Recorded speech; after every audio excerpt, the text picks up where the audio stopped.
Le projet que je vais vous présenter est appelé ma maison, ma planète et moi.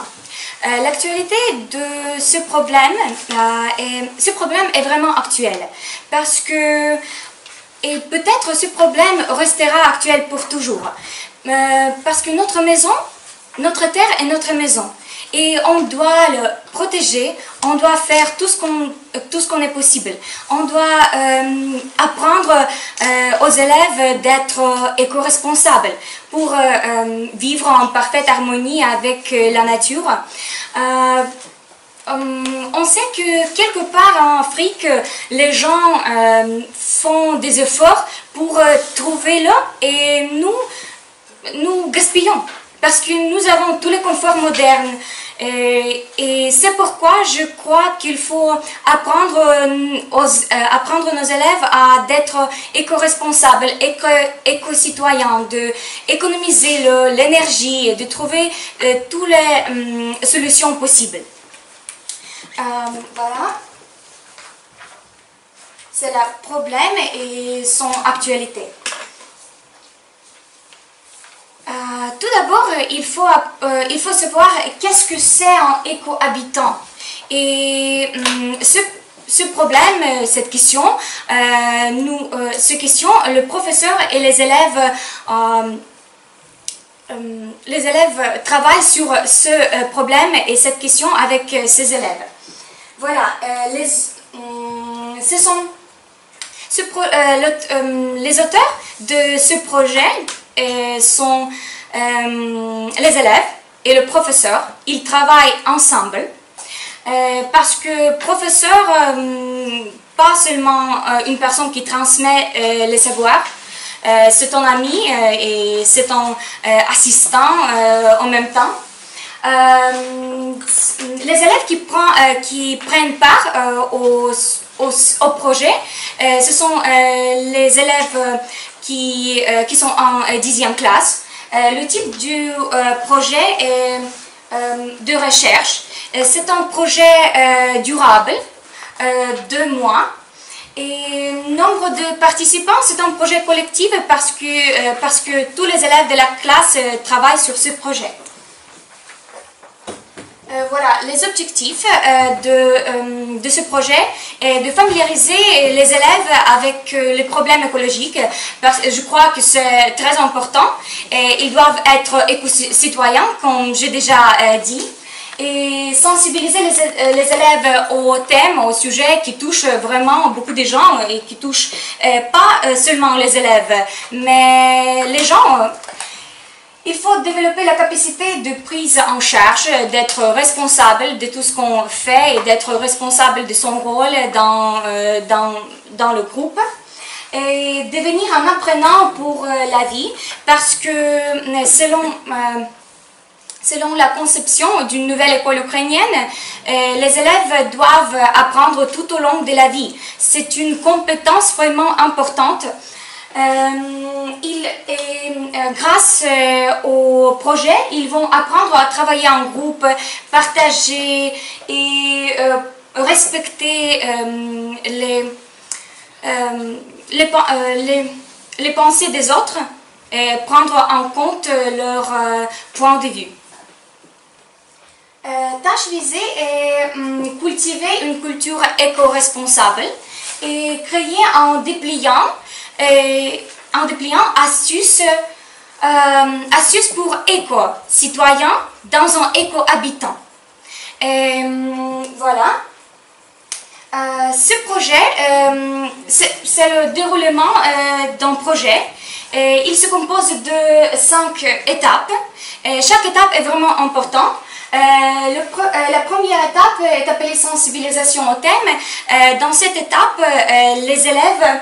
À cette étape, excusez-moi, les élèves, le professeur lance un sujet, un problème. Et puis, ils travaillent tous ensemble, le professeur et les élèves. Ils choisissent le thème d'un projet, le thème important. Puis,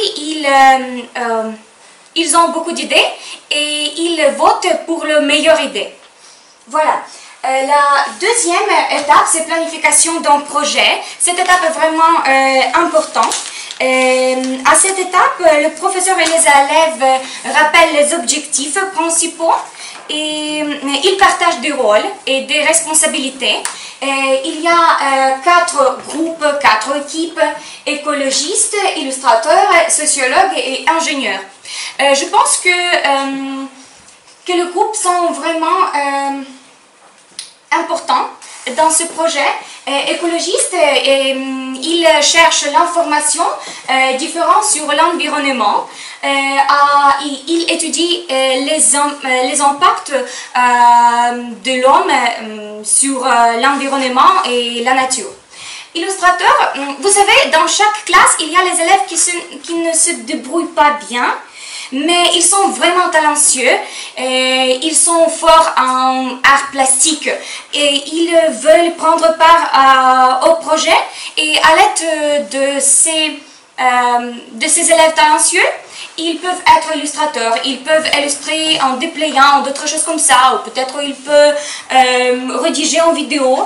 Je pense que tous les élèves sont importants et tous les talents, on doit prendre en compte tous les talents et les développer. Sociologue, il travaille avec les gens, il les demande qu'est-ce que c'est un éco-habitant, est-ce qu'il voulait habiter dans un éco-habitat.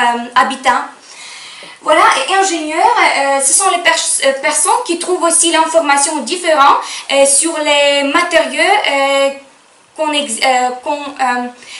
matériaux qui est nécessaire pour construire un éco-habitat. La troisième étape est appelée mise en œuvre. Ici, ils travaillent en groupes différents. Comme j'ai déjà noté, il y a 4 groupes. Chaque élève a son rôle et ses responsabilités. Puis,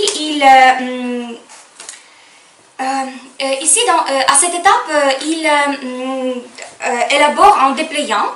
J'ai déjà noté astuce simple pour être un éco-habitant dans un éco-habitat. Voilà.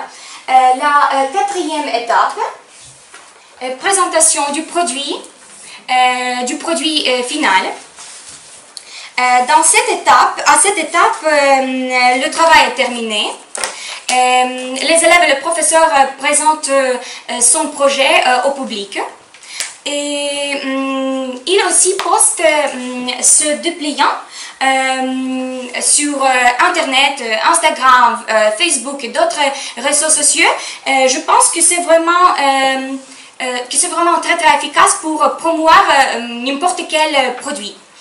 Et en plus, dans ce cas, d'autres gens peuvent faire des partages de ce dépliant et c'est la meilleure façon de promouvoir le produit final. Et voilà,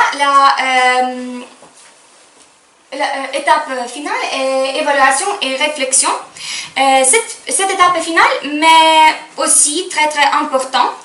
À cette étape, les professeurs et les élèves discutent le projet, discutent les objectifs, les tâches fixées, est-ce qu'ils en ont reçu, les tâches visées. Et ils discutent aussi ensemble la question intéressante. Quelles sont les conséquences globales par la mise en place de ce projet? Comme j'ai déjà dit, ils peuvent postent ce dépliant sur Internet. Et dans ce cas, le projet mis en place,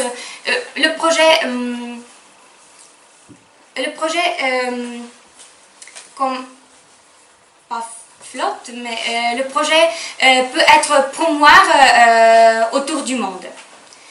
Et voilà, en tout ce qu'on parle, l'administration des écoles supporte ce sujet. Il n'y a pas de résistance. Vous pouvez voir, il n'y a pas de résistance. L'administration de l'école, professeurs, élèves, parents, ils travaillent ensemble. Pas de résistance, juste support. Et voilà, c'est annexe produit final. Et comme ça, c'est un dépliant comme ça et comme ça. c'est le produit final et c'est tout. Merci pour votre attention. Merci. Merci. Au revoir. À bientôt. Au revoir. À bientôt.